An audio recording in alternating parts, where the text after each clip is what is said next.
recognizing more of our weaknesses. Now they're more refined after 2 weeks of losing. You start to really pick out. You start to really weed out where we're hurting or what we got to work on. So it's all the way up from here. And what are some of those things specifically? We recognize a lot of penalties that are hurting us pre-snap, and just overall being game aware is what I'd say. So if we're getting a guy out late on special teams or defense, if they say, hey, Ethan, defense, we got a turnover or something, and I'm not ready, I'm over there getting water. So I'm just recognizing something like that, being more in the game, locked in, focused. But when we're all locked in, we're all really disciplined, we're playing really good ball. How would you gauge the belief in the locker room right now? I said we still believe who we are. We still believe that our goals are tangible, and we're leaning in on each other. It's a real brotherhood. There's really no negativity in the locker room, and everybody's looking up and motivated and working really hard. Our leaders are stepping up and being really vocal, so it's really awesome seeing how we're coming together. I'm sorry to interrupt. When you look at, I guess, the lack of discipline, as you mentioned, where do you feel like that stems from? Is it a mental thing? Is it something that's happening in practice? Where have you guys been able to pinpoint that directly? We've been getting better over the last few weeks. And a lot of media says that after Texas we sloped, like we fell off, and none of us believe that here in the locker room. None of the coaches believe that. We're getting better every week, but the thing is we're making mistakes at the worst time possible. So it's not a matter of discipline. It's just being locked in 24/7. We're all human, all going to slip up, but who can eliminate all those hiccups? That's the team that's going to win. Mm-hmm. And to kind of hone back in, I guess, to practice, Brent said he hasn't really seen much slippage in practice. Is there an extra level of frustration that comes if you have a good week of practice and then all these issues keep coming back in the game? What goes through that? Absolutely. That's any team. You have a really good week of practice and you go out to game and it doesn't show up. You get frustrated, and it could link to so many things. But every team faces that. But we've been practicing really hard, and we've repped everything that we're going to see in the game. So when it comes time to show up in the game, we just got to apply it. We've already been through the fire. We're already refined. Let's go. And just that comes with belief, more leadership, more confidence on the field, playing faster. That comes with reps and practice and all that. So just keep on chopping wood. Even when it's not going our way, that's life. Keep on going. That's our attitude right now. Ethan, what have you seen from this West Virginia offense in your early scouting? Yeah, they seem very similar to OSU in their scheme. Got some more QB run game.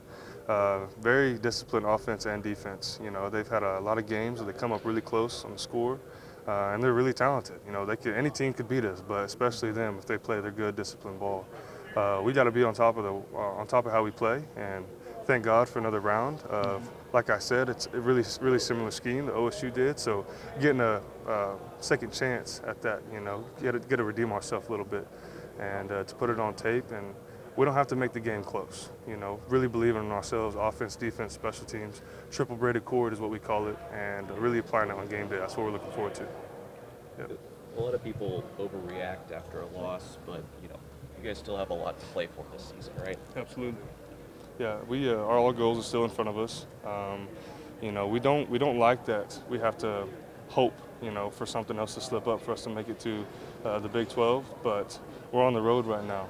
Even if it's a narrow road, we're still fighting together. We have goals that stretch far beyond a Big 12 championship.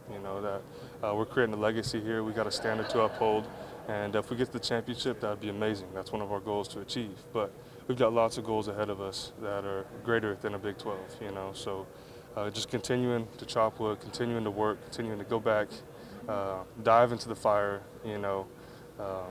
and find joy in the doing, find joy in the journey. Even like we always say, fun is in the winning, and when you don't win, it's no fun, right? Everybody's frustrated. The locker room is frustrated.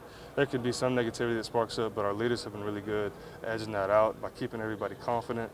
Everybody's poised and ready to go back at it, So I'm really proud of how our team has responded the past 2 weeks, even after tough weeks, some heartbreakers. And like I said, all our goals are still in front of us, so we're still pursuing those. Is there any worry or concern coming back into the facility on Monday that it was going to be divided with as well as you guys play defensively, and it doesn't seem like you've gotten complimented on the other side?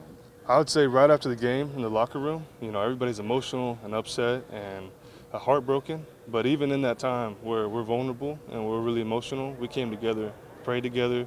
We declared together as a team that we want to win. We want to keep going, keep striving. So, no, there wasn't no hoping, that's going to be okay when we get back on Monday. We settled that right after the game, and that shows a lot of maturity in our team and our coaches, and something we could really be proud of. Yeah. Nice just to get back home this weekend, get the fans back on your side. Yeah, Things like that. yeah, it's always nice to play at home, to keep it undefeated in the Palace. That's always a good challenge, and we love being here. But even when we go somewhere, we have a road dog mentality to go and to be a beast wherever we're at. So again, Sooners love play, where we're at, but love playing at home. But if we're not, we'll play anywhere, anytime. That's our mentality.